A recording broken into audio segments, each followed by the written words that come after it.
Hello and welcome to my channel, Home Life with Quinn 5. I'm Lorraine, and in this video we'll be having a flip through of Oak Meadow Grade 6. Oak Meadow was very generous to give me both Grade 6 and Grade 4 for this upcoming school year. So throughout the year on my Instagram, I'm going to be showing how I use this curriculum for my family, how I tailor it to my family. Okay, this is like the 37th time I recorded myself. This is the last video I'm taking. I hope you can understand it. If there's any questions, please write it in the comments, and I will write back, and I'll write back as soon as possible. Okay, so Oak Meadow lower grades, if you don't know, it's Waldorf inspired. My family's not Waldorf inspired. We're actually like classical traditional homeschoolers. So that's who we are, whatever.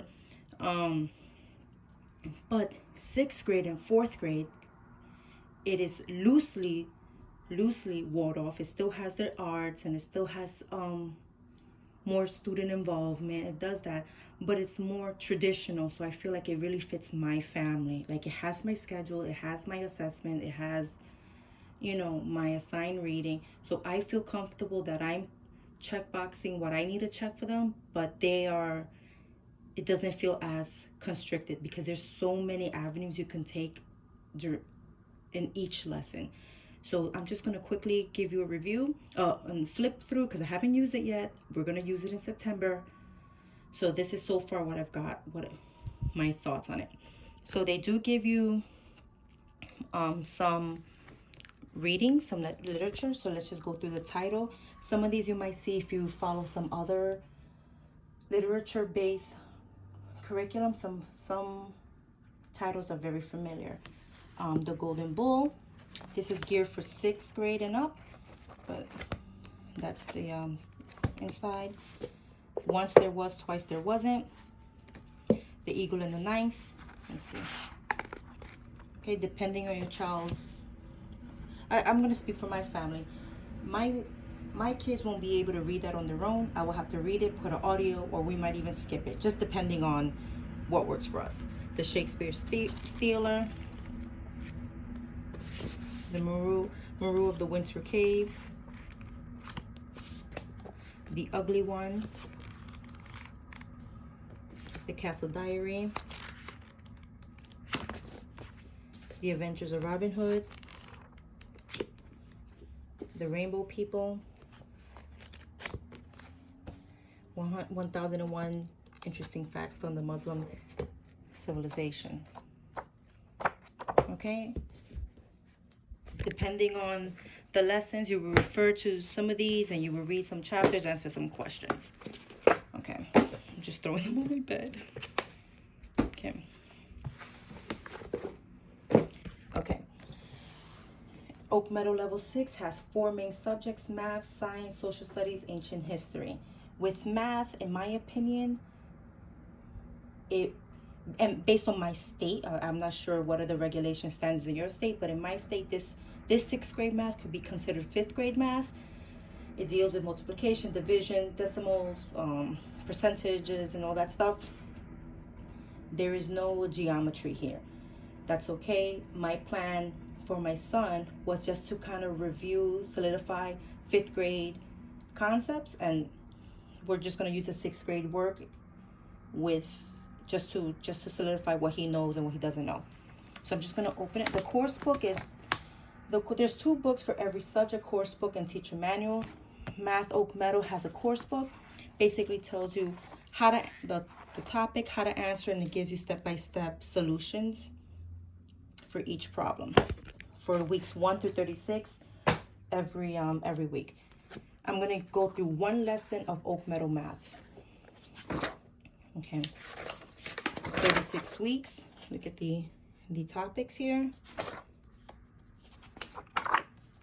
Okay, so there's a skills check just to see where they stand. So there's like 7 problems, and this is each lesson is an entire 1 week full of work. So for instance, lesson 1, there are, let's see how many problems. I think there are about less than 20. There's 13 problems. plus an exam. And then every week there's a checklist, an assessment, and it gives you like the development, consistent, competent, needs improvement, average, excels. Okay. In my family, these are not enough problems. He can honestly do this in a day. I will break it up, and I will probably fill in and give him worksheets or math videos. I'm not sure, but I know this is not enough for him. Okay, that's the workbook. Okay, science, basic life sciences. This is a teacher manual.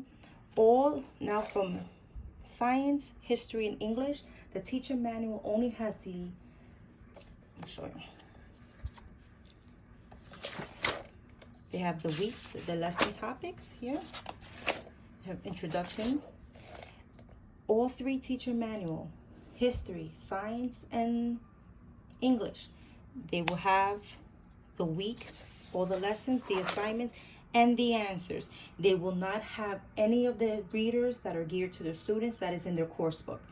So if you need some answers, there you go. And then a learning assessment after every lesson in all the teacher manuals. Now, depending on what I know so far, what I've seen so far in Oak Meadow, even though there's a little bit of what you might consider a very minimum work, it really is not. They're showing the kids how to research, how to take notes, how do you say, budget their time. They want to give the kids a lot more accountability for their work and for their time. So that's what's very interesting for my son. He wants to let me know when he does something, how long it takes him, how fast it'll take him. I think he'll like this part of middle schooling. Like, he's letting me know what he can do and what he cannot do. And some of the lessons here for science carries over for a couple of weeks. Like, this is some seedling planting observations. You record your answers. So far, right, there's plants. So far, I think I might add, this is a lot of reading videos.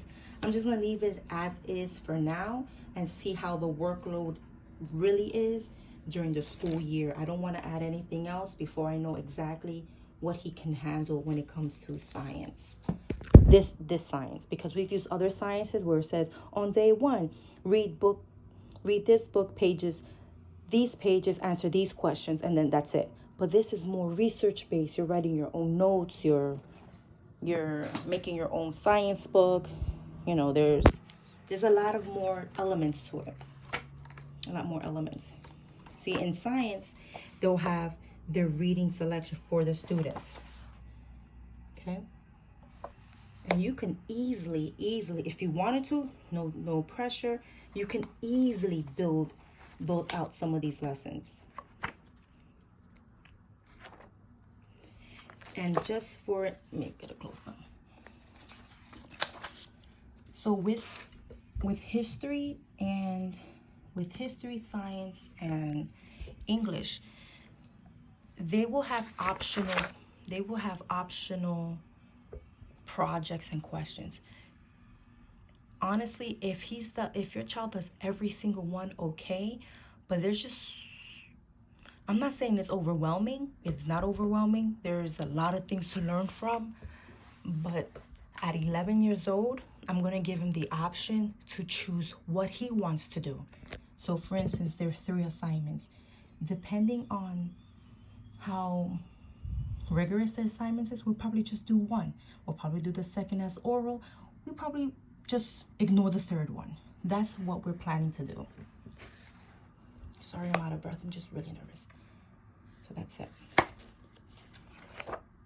See, every lesson, these are all the assignments. This is the materials you need for the work. This is the choice assignments. You pick one or the other, or none. Maybe oral discussion. That's in life sciences. Okay, now Oak Meadow and history, they go together. You can use one or the other, but it seems like they kind of flow into one another. They flow into one another. Because since you're reading the literature in English, you're writing about it, but it kind of coincides with the timeline for the history. So for, let's see, again, course book. It speaks to the kid. It gives him his assignment, what he needs to do. Okay. These are the topics. This is an introduction for him, how he should handle his assignments. Is a note spoken to the student. He's doing sentence structures, what the paragraphs are, the reading assignment, some of the vocabulary that he should be concentrating on, an assessment after every week. What did I do? And then this is the second week nouns. So because we were heavy on grammar, lower elementary school, this is going to be, the parts of speech is going to be review for him. But what I'm really, really, really looking forward to is the actual writing component, like writing composition, how to set up a paragraph, how to set up your essay, main ideas, topic sentences. That is what I'm going to use Oak Meadow for. And at the very end, at the back of the book, there is, and this is not, let me see, this is not found in the teacher manual. It is found in the student course book. It has like, quick reference sheets. But here it is, the outlining, what are you talking about? Here are some topics. The main idea, here are some topics. How, outlining your basic outline. So this is a nice reference sheet. I think I might make a copy or just type it up myself or something and give it to him, because I wouldn't want him to go back and forth between the page, because he's kind of rough. And the way these binders are set up, they kind of come apart quickly. So to avoid that, I think I'll just make a copy, or I just type it up myself and give it to him. Paragraph forms, topic, major detail, concluding sentences. This is what we need to review and really focus on. So I'm not too, in my family, I'm not focusing on the nouns and the pronouns and the subject, the verb. No, he knows this. It's the writing part, the composition part that we, for 6th grade, we're really going to hyper focus on.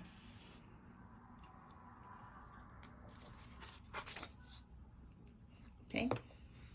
And there's other, let me see, syllables.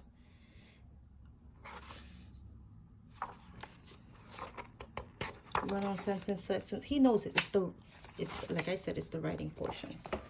So that's English. That's what he'll use. The teacher manual, it just gives us the answers to some of the questions and just the lesson planning. Okay.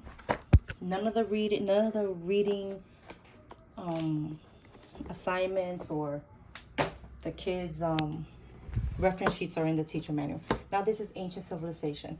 Same thing. No reading passages, just every lesson and the answers to some questions. Okay. Ancient civilization. That's my notes. In another video, I'll go into what I think I'm going to be, other elements I'm going to be bringing in. Here are lessons. 36 weeks, 36 lessons. Lesson is Stone Age. So they'll give him a book, which is we're in the Stone Age time period. They will give him like Maroon of Winter Caves, right? He'll read that. Now I'm thinking, how am I going to set this up? Here in the 6th grade, they give you an option of 2 extra readers. The Maroon of the Winter Cave is really kind of a light read. If your kid doesn't want to actually read the book, there are YouTube videos of the book. You can get it on audio. It's however way you want to read it, listen to the book. It's up to you. In the car. Now there are two other options for the week. They're like little, let me see. Here, anyway, let's go. He sees everything that's expected from him right at the beginning of the week. For my child, this is what he likes. He wants to see up front what needs to be done. And he likes to check off. We won't be writing in the book. I'll be using this for my 4th grader in a couple of years. And here, these are all the assignments, the materials, and optional hands-on projects. You can do all 3. You can do 1. You don't have to do any. It's up to you. Let's see. Choose one of the topics and write 1 page. I'm not sure. I'll probably just, because it's the beginning of the year and we want to focus on formatting our essays, our paragraph, I will probably do like 1. And if he wants to do, I will do 1. If he wants to do a second, great. You know, but I will do just 1 for now. And maybe increases throughout the year. Here goes researching. Okay, so now my son has to factor in when will he put researching on his little planner, like this is my researching time between this hour to this hour. And now do the following projects. Write a diary about a week in the life of a caveman. Pretend you're on an archaeological assignment. You're about to excavate one of the early caves used by primitive humans. This is a lot of imaginary work here. He has to research, he has to take textbook pictures. Maybe he wants to look at a documentary. Maybe he wants to read another book. There's a lot behind the scenes, researching and writing before he presents his final project. So depends on what he wants. We can only do, maybe he just wants to do 1 for that week. If you want to extend this 1 week into 2 weeks, it's up to you. But I think I just want to stay 1 week, 1 lesson. That's that. And move on. So even though it might look simple, depending on how detailed your kid is, it can really, really take all day or a couple of days to finish 1 assignment. Here's an activity, Stone Age art and tools. This is hands-on project. So what I'm thinking that I'm going to do, because I do have a 4th grader in preschool, depending on this assignment, I might make that into a project day, and we all get our hands dirty and we'll do all the projects. I'm not sure yet. Not for every project, because let's be realistic, but maybe one that sounds interesting enough that they all want to do. The older 2 want to do it, and the third and the little baby will just, follow along. Oh, I forgot about this. He started reading this, you see how it's kind of rough? He started reading the passage, and he put down his own notes. Let's see what he wrote. How did early animals evolve after millions of years? Okay. When did cavemen used to store to make tools? Oh, when did cavemen use stone to make tools? This is reminding we have to practice on our handwriting. Why did cavemen make pictures on cave walls? So he's reading this and he writes his notes. This is kind of like a reading skill that I'm helping him. Like, write your notes. What do you want to know more about? And we write it. So I'm going to use ancient, like these passages for science and history. I'm kind of practicing our reading strategy skills. Where is the civilization located? So if he wants to, he can research this later on after the lesson. During the lesson, it's up to him. And that's it. And after every lesson, there is a learning assessment. Let's see. There's 36 weeks, 36 lessons. Every week there is a reading passage. There are hands-on projects. You don't have to do the projects here. You can look on Pinterest and find easier projects, less messier projects. I personally, I know this is not the right thing to say. I don't like too much mess. All I see is mess where they see creativity, where they see magic. I see mess. But this year I'm going to be chill. I'm going to relax. I'm saying, you know what? Let's make the mess. And we're going to do it. It's going to be tough, but we're going to do it. And that's it. Let me see what I write here. Oh, some of the reading books that I have, let me see if I can. Okay, for instance, this is Maru of the Winter Caves. I think this is okay. This is week 1 and 2, and the theme is Stone Age, and I have 2 copies. So I said, okay, I have 2 copies. Maybe I can do a reading buddy. Maybe my daughter can join us while we're reading it together. She's in 4th grade. I don't know. This is just my notes, my brain up, what I think I'm going to do during this week 1 and 2. Let me show you another book. This is, okay. This is week 1 and 2. This is week 3 through 6. You have 4 weeks. 4 weeks to read this book, one book. Okay? They give us a lot of space depending on your kid, his reading, her reading skills. You could take 1 whole month to read this book. Or if he's a fast reader, you can include another book unrelated or related to the subject. It's up to you. So for me, I wrote this is about ancient Egypt, week 3. Week 3. That means week 4, 5, and 6, they moved on to another place. That's just letting me know I have 2 copies of this book. I did that through all the books. I got to figure out how exactly I'm going to pull all that together. So that's it. That's my review on my flip through, how I think I'm going to do it. Let me know if you have any questions, if you have any ideas, if you've done level 6, what would you change? What would you include? Let me know, because this is the first time I'm going to be using level 4 and 6, and this type of learning this method of learning is completely different for my family and for me, and I'm kind of excited, but at the same time nervous. So let me know what's up, and hope to hear from you soon. Bye.